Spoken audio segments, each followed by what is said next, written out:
Que Dieu vous bénisse, frères et sœurs. Que le Dieu de miséricorde, que le Dieu de bonté déverse son pouvoir sur vous tous, frères et sœurs. Je vous adresse aussi les salutations de mon épouse et de tous mes frères. Je salue notre sœur Maria-Louisa, ainsi que tous les autres pasteurs qui aimablement nous donnent de beaux conseils et de belles méditations qui édifient l'Église. Frères et sœurs, devrais-je oublier mon Dieu parce qu'il ne me donne pas de réponse en temps de pandémie, en temps de crise? Mes frères, devrais-je me détourner de Dieu parce qu'il semblerait que Dieu est devenu muet? Parce qu'il paraîtrait qu'il m'a oublié? Eh bien, frères et sœurs, aucunement, d'aucune manière, d'aucune façon, Dieu fera ceci avec ses petits, avec ses enfants. Car je sais qu'il est avec chacun d'entre nous. Mais c'est parce que nous avons la conviction, parce que nous avons des bases spirituelles dans nos vies, parce que nous avons construit notre maison sur le roc qui est le Seigneur Jésus-Christ, où quand les situations difficiles viennent cogner contre la maison, celle-ci ne bouge pas parce qu'elle a été édifiée sur le roc qui est notre Seigneur Jésus-Christ. Aussi, que d'aucune façon qu'il n'y ait cette sensation en moi à penser que Dieu m'a oublié. Tout cela grâce à ce que nous avons vécu, tout ce que nous avons appris. Je sais que ceci est impossible. Encore plus quand nous avons lu dans Hébreux, chapitre 10. Je ne vais pas l'expliquer, simplement rappeler ces versets qui disent dans le chapitre 10, verset 29, nous lisons que quand quelqu'un se détourne de Dieu, c'est comme s'il marchait sur le Seigneur Jésus. Imaginez-vous cela, mes frères, fouler aux pieds le Fils de Dieu. C'est une manière vraiment très brusque et une attitude terrible. Même si l'on sait qu'il est impossible que nous fassions une chose comme celle-ci, même si l'on est très mauvais, nous savons que cela est impossible. Néanmoins, c'est une similitude qui est exprimée dans ce verset, « Fouler aux pieds le Fils de Dieu ». Le verset 29 dit, « C'est comme si l'on tenait pour profane le sang de l'Alliance. Dieu sera-t-il content de cette attitude? Le Seigneur considérera que c'est une attitude de sacrifice envers lui? Non. De sorte que nous devons continuer à aller de l'avant, continuer à être fermes, étant donné que nous avons mis la main à la charrue, et continuer à aller de l'avant. Donc, dans le chapitre 10, verset 29, nous lisons « Et qui aura outragé l'esprit de la grâce ».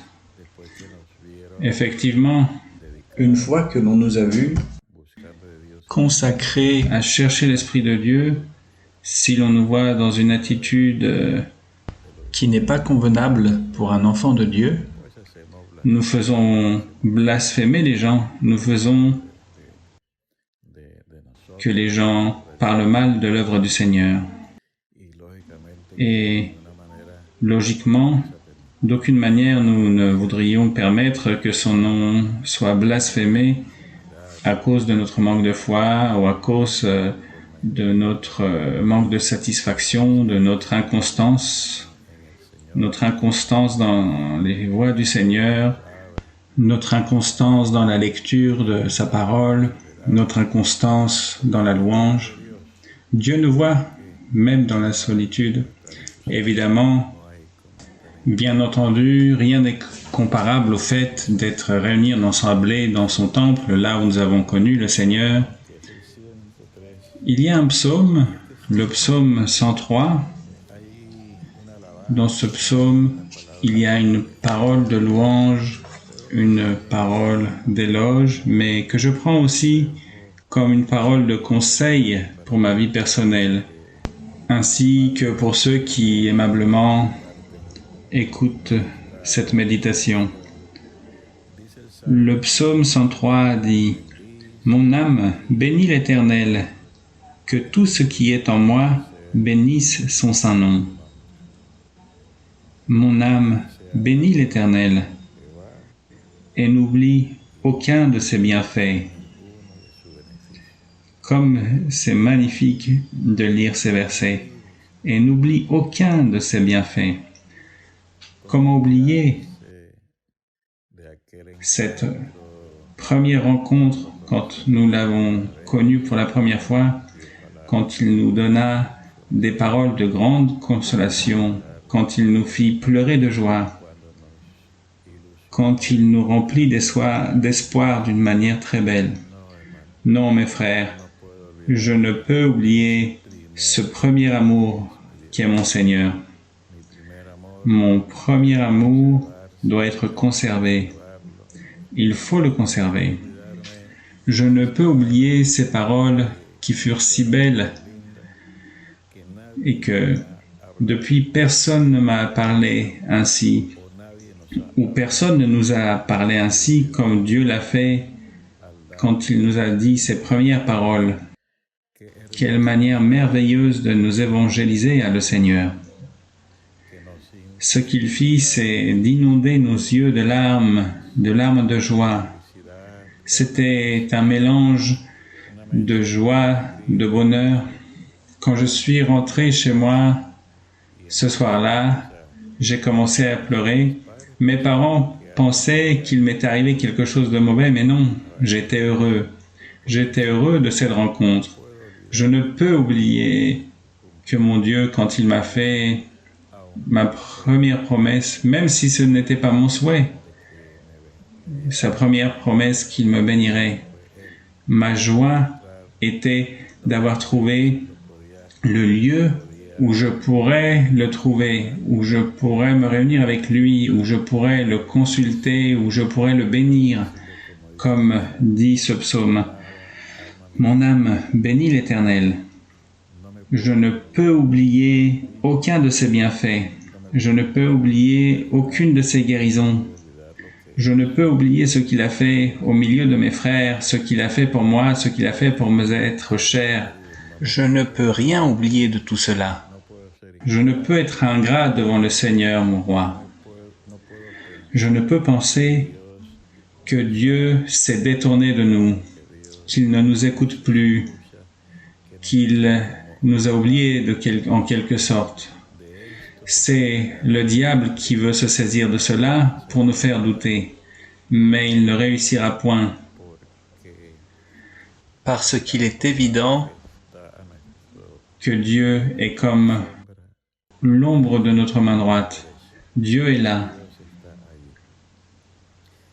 De sorte que ce psaume merveilleux dit aussi « C'est lui qui guérit toutes tes maladies, c'est lui qui délivre ta vie de la fosse, mais qui dit dans le verset 3 surtout « C'est lui qui pardonne toutes tes iniquités. » Moi-même, je n'ai jamais été un homme mauvais, ni un homme de comportement extrêmement mauvais.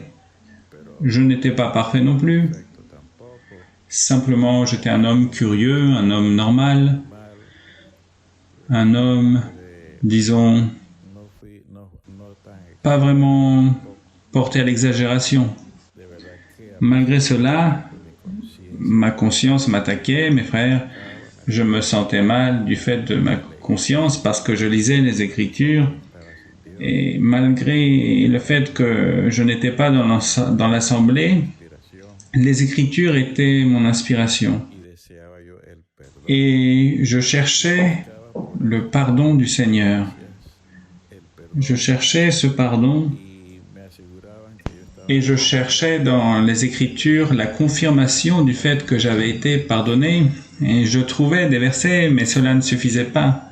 Je voulais quelque chose qui vienne vraiment du Seigneur, qui me dise que j'ai été pardonné. Et imaginez-vous, mes frères, que dans le premier message que j'ai reçu de Dieu, l'Esprit Saint m'a dit « Aujourd'hui, tes péchés t'ont été pardonnés. » Quelle joie, quel bonheur. C'était vraiment très beau. C'est ce qui m'a bouleversé, mes frères, qui m'a causé cette joie, de sorte que je ne peux oublier ses bienfaits. Je ne peux oublier ses guérisons. Je ne peux oublier qu'il m'a pardonné. Voici, je ne peux oublier rien de tout ça. De sorte que Dieu ne nous a pas oubliés. Et moi, je ne peux vraiment pas aller à l'encontre de mon Seigneur. Nous lisons dans le psaume 77, avec lequel je terminerai cette méditation. Mais pour commencer, j'aimerais le résumer. Les premiers versets nous laissent comprendre que le Seigneur vivait une grande détresse. Il est dit que son âme cherchait la consolation, qu'il cherchait le Seigneur.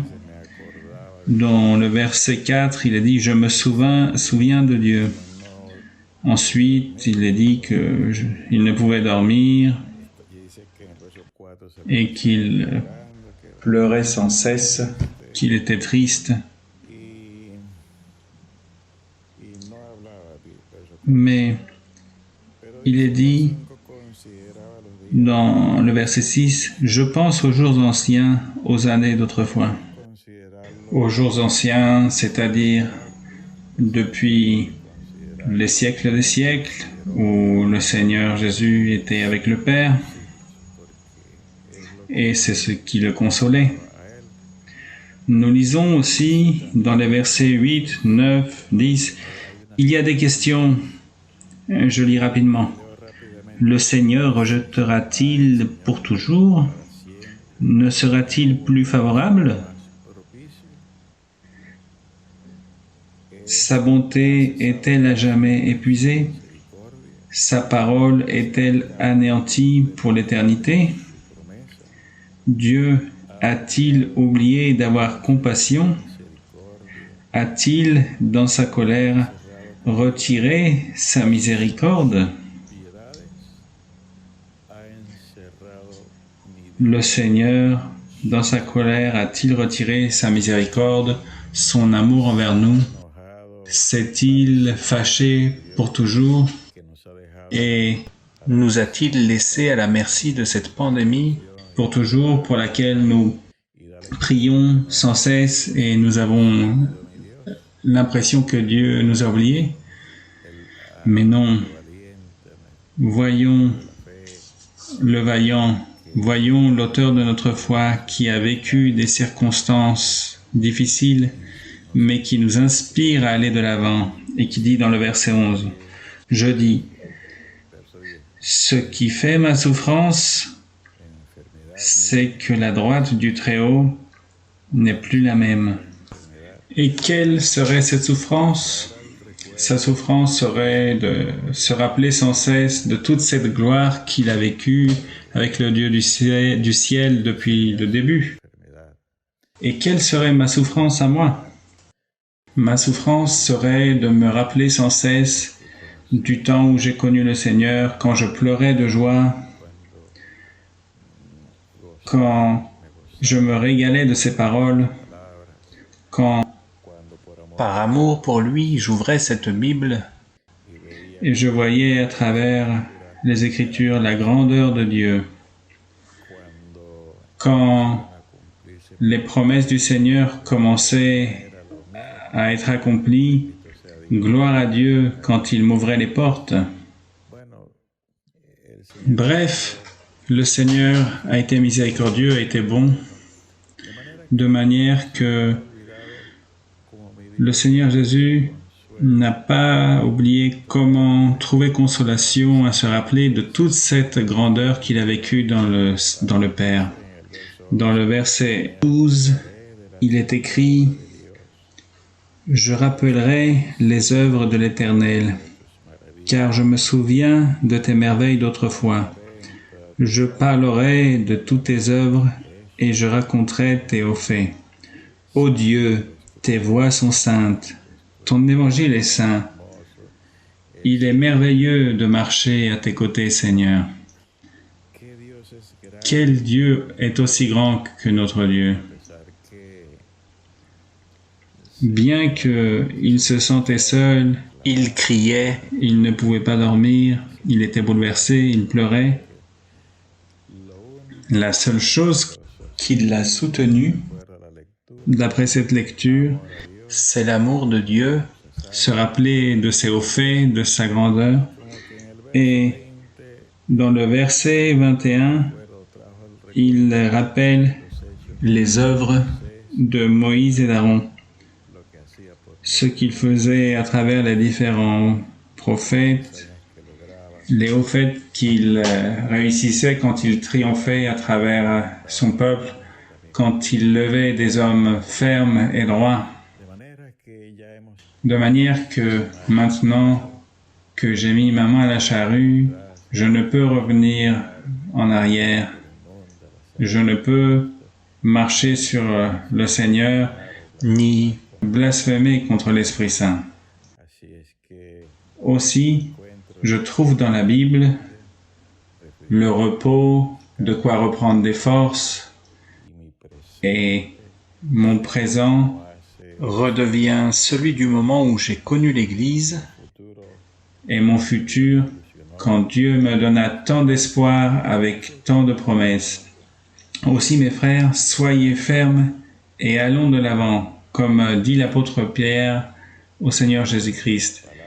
Tu as les paroles de la vie éternelle.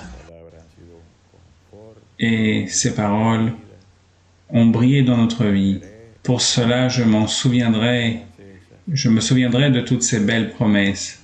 Que Dieu vous bénisse tous. Que Dieu déverse du pouvoir sur vous tous, frères et sœurs.